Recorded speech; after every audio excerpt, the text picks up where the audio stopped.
Continuamos con Cerrando la Noche y como ya es norma, costumbre en este programa, damos pasos a nuestros invitados y a nuestras invitadas. Hoy vamos a conversar con Franklin de Jesús.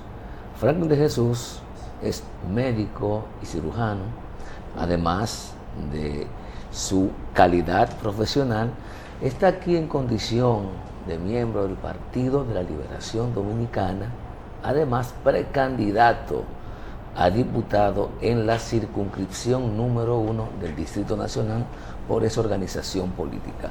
Buenas noches, Franklin. Buenas noches, Junior. Gracias por la gentileza, la invitación. Con toda certeza que me siento sumamente honrado de estar acá contigo y sobre todo con ese amado público que habitualmente ve y escucha tu programa. Franklin, gracias. Franklin, ¿por qué quieres ser diputado? Realmente siempre me ha gustado la política, es decir, como arte, como ciencia, como opinión, como proyecto. Me encanta trabajar en pos de un bien común, un interés general, un bienestar colectivo, un desarrollo integral de todos y de preservación de derechos que son fundamentales para el desarrollo de las personas. Yo creo que aquí no existe una cultura de defensa de lo que es común y si no defendemos lo que es común, entonces vamos perdiendo todo lo que es la posibilidad de tener una mejor infraestructura del transporte, un mejor nivel educativo, de educación, un mejor aparato de justicia que ejerza justicia con equidad y que cumpla con el pacto social, es decir, no tendremos un buen desarrollo económico local de las comunidades, no podremos tener lo que es un buen desarrollo humano y sobre todo lo que es algo que es importante, que es la protección, la defensa, el auxilio de sectores de la productividad que son importantes para el desarrollo. Franklin, mencionaste un concepto que no es usual en la política dominicana, sobre todo pensar en lo común, en lo colectivo. Y tu presentación un poco como que dista mucho de la organización política a la que tú perteneces y que gobernó durante 20 años en la República Dominicana y que aparentemente hubo un divorcio total de esos principios fundacionales de esa organización política. ¿Tú crees que encaja bien en el PLD todavía? Junior, mira, una excelente pregunta, una pregunta que pone en cuestionamiento, nos pone en cuestionamiento realmente. Ahora, tú sabes que tanto la política como la ética forman parte de lo que es la filosofía práctica. Entonces, en toda organización, una organización con valores y principios, pero lo que es la ética, el hecho de hacer las cosas bien, de hacerlas mal, el ser justo, ser injusto, el hecho de utilizar la política o utilizar el poder a favor de una persona, de un grupo, y no en base a un interés general y un bienestar colectivo. ¿Qué ocurre? Eso es inherente a la persona, es una actitud del ser humano.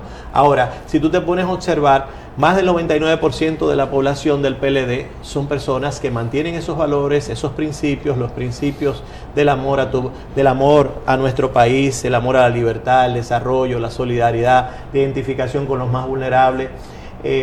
Es algo ya lo que nos identificaba, que era lo que era la disciplina, lo que era la organización. Nadie puede decir aquí en este país que el PLD no era un partido organizado. Y desde el punto de vista estructural, es un partido que es el mejor partido de tanto, es decir, a nivel del Caribe y de Centroamérica también.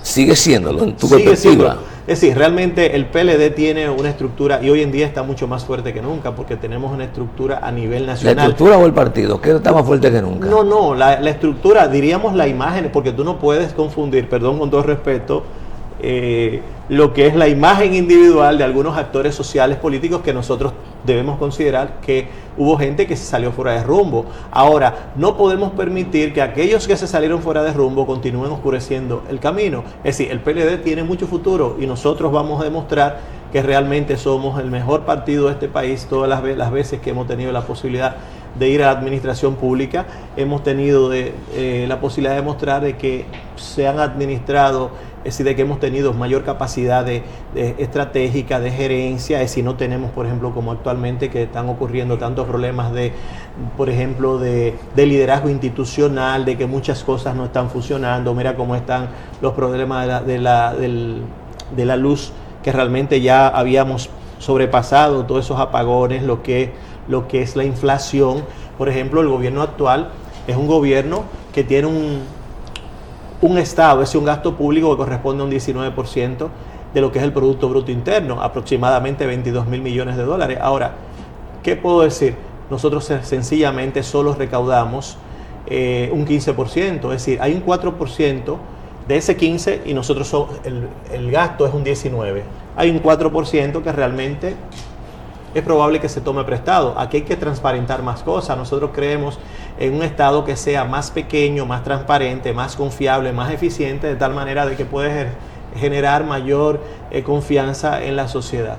¿Cómo un Estado más pequeño puede garantizar los derechos fundamentales de la gente que tú te referiste al inicio de la conversación? Porque eso es mucho...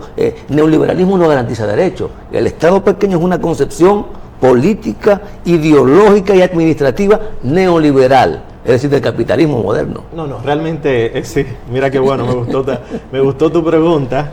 Realmente eres bastante inteligente, de verdad que sí. Aquí, por ejemplo, países ricos tradicionalmente tienen estados pequeños. Mira a ver Suiza, mira a ver Luxemburgo, hay que ver el nivel de educación que tienen. Y aquí lo que hay que transparentar muchas cosas. Por ejemplo, el gasto tributario, que no se ha, por ejemplo, aprobado lo que es el Código Tributario. El gasto tributario tiene que ser con obligación de resultados. Si nosotros, por ejemplo, tomamos prestado, aproximadamente hay un déficit de un 4% con relación al Producto Bruto Interno. El gasto público, el gasto tributario es de un 4.5%. Eso hay que transparentarlo. Hay que transparentar también ese 38%, ese 38.5% que entra dentro de la informalidad de todas esos negocios que son negocios que existen a nivel de, por ejemplo, lo que es las bancas, las financieras, pero todo ese tipo de negocio que se hace detrás, que entra dentro de una economía negra, una economía subterránea, nada de eso, hay control, hay que ver todas las evasiones, es decir, aquí hace falta más confianza y sobre todo, por ejemplo, ese sistema corrupto bajo el cual muchos se acomodan, que no pueden, eso también tiene que terminar por el bien de todos, porque estamos viendo que la situación se va tornando un poco difícil, es decir, tenemos un 82% de la población en condiciones de vulnerabilidad financiera, es decir, son las personas, son los hogares que no tienen los recursos suficientes para poder suplirse todas sus necesidades básicas. Mira cómo está, por ejemplo,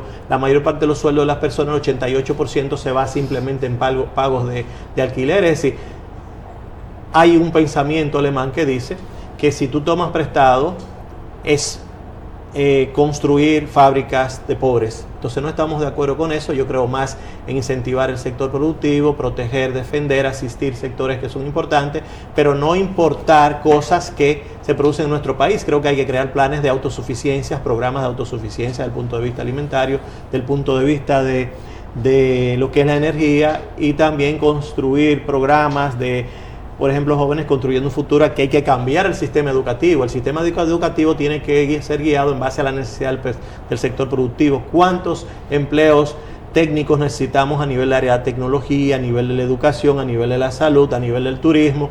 Nuestros bachilleres, cuando terminan el bachillerato, tienen que dominar fluentemente 2 idiomas, sobre todo, por ejemplo, el inglés y el francés. Porque si no, ¿qué ocurre? Que la mayor parte de las plazas, muchas plazas de nuestro sector turístico van quedando en manos de extranjeros. ¿Sí? Es simplemente cambiar, es solamente visualizar, saber que el activo más importante que una sociedad tiene es el capital humano. El capital humano es que es capaz de producir bienes y servicios, generar riqueza, autonomía, desarrollo. Cuando el individuo es capaz de suplirse todas sus necesidades básicas y llegar a un nivel de autonomía suficiente, entonces llega a un nivel de realización como persona y como ser humano. Ese individuo no tiene necesidad, no va a haber delincuencia, no va a haber desempleo, no va a haber inseguridad ciudadana. Puesto esto lo he visto en otros países desarrollados, cuando el Estado se convierte en un regulador de oportunidades. ¿Y qué ocurre? La gente... ¿Es un regulador o un garante? Porque las cosas son diferentes. Vamos a suponer que el Estado quiera comprar papel.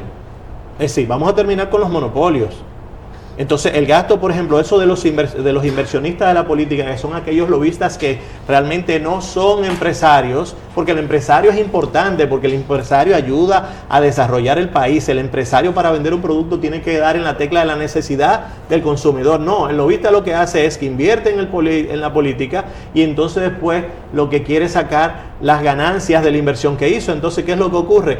El lobista es un ratero, como decía Jesús a Zaqueo. Jesús perdonó a Zaqueo, pero Zaqueo tuvo que comprometerse a entregar 4 veces lo que le había quitado a la gente. Entonces, ¿qué pasa? El lobista lo que hace es que compra 5 y le vende a 100 al Estado. Pero entonces él siente que eso es normal, eso no es normal. Entonces, tenemos que crear en la población, perdón, Junior, lo que es la defensa de lo que es común, porque son intereses, son recursos que nos afectan a todos, porque lo contrario entonces te vas quedando, mira el caos del transporte, no tenemos la infraestructura necesaria del transporte, no vamos a tener un buen sistema de educación, de salud, de justicia, no vamos a tener un aparato económico bien desarrollado, no un desarrollo económico local de las comunidades, es decir, no vamos a tener, todo se va yendo, las condiciones de precariedad van a ir destruyendo todo lo que nos corresponde a todos. Entonces, por el bien de todos es bien que tengamos una cultura, de plantear una cultura como una alternativa hacia otros valores, hacia otra visión sobre lo que es calidad de vida, hacia otro concepto de lo que debe ser el Estado y el manejo de los recursos del Estado. Es decir, es manejarse de otra manera, ¿sabes? Teniendo conocimiento de que los recursos que maneja el Estado son de interés de todos. Lo adecuado es que comenzamos un proyecto de capacitación, de formación, de acceso al crédito a la persona, de tal manera que no necesite que le den, e ir eliminando esa necesidad, porque lo contrario seguimos con un sistema clientelar asistencialista que lo único que genera es pobreza. ¿Pobreza por qué? Porque somete al otro a ser un esclavo, lo convierte en una mercancía, en un activo, y luego lo que le interesa es sacar los beneficios de esa inversión que hicieron. Ese es un negocio rentable, no es política, como decía Frederick Engel. Frederick Engel llamaba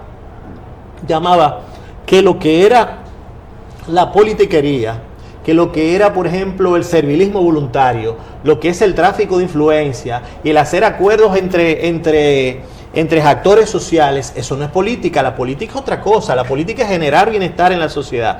La política es crear libertad como motor básico para llegar a la igualdad. Y si hay igualdad de oportunidades, las personas se desarrollan. Es decir, el contrario, lo que estamos planteando es un cambio de cultura en este país. Eso es lo que queremos. Por eso hemos venido del área de las ciencias médicas, gracias a la medicina, que nos dio la oportunidad de estudiar en 6 países diferentes.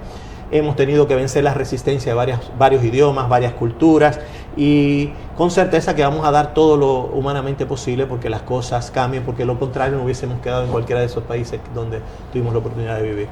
Franklin, yo sé que la intención primaria de tu participación en el programa es hablar de tu candidatura, pero los aspectos generales, yo digo que los problemas de fondo de la República Dominicana hay que tratarlo también con ese nivel de objetividad que amerita y de profundidad, porque usualmente perdemos o invertimos el tiempo, comunicadores, políticos, sí, en lo trivial.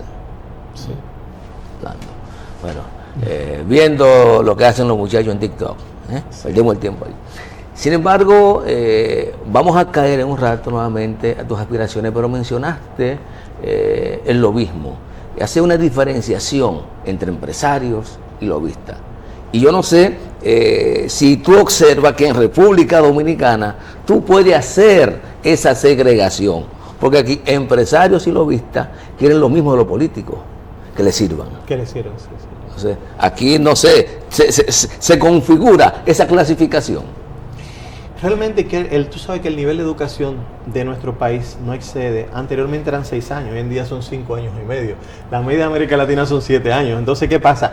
Para llegar a ese nivel de interpretación, lo que podría ser una cosa u otra, quizás nosotros podemos hacer la diferencia. Para mí un empresario porque, por ejemplo, ese sector empresarial, muchos son rentistas, pero yo siento que tienen que ser patriotas. Por ejemplo, en Davos, en la última reunión en Davos, se coordinó, por ejemplo, se vio de que un 1% de la población mundial tenía un 70% de toda la riqueza, y lo que se acordó fue penalizar todas las ganancias con un 5%. Entonces, tú no solamente tienes que ser rentista y guardar, porque al fin y al cabo se queda todo. Entonces, ¿qué ocurre?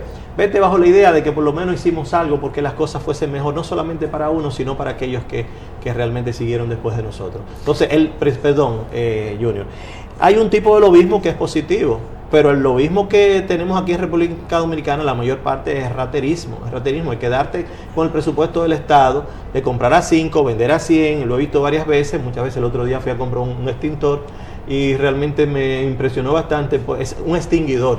Me dice la persona o las personas, mira, parece extraño, nosotros le ofrecimos al Estado un precio determinado, el precio de importación. Somos los únicos que traemos los extinguidores aquí al país. Sin embargo, lo ganaron estos dos jóvenes, hijos de dos funcionarios, con todo el mayor respeto, y le vendimos a ellos al mismo costo que le estábamos ofreciendo al Estado.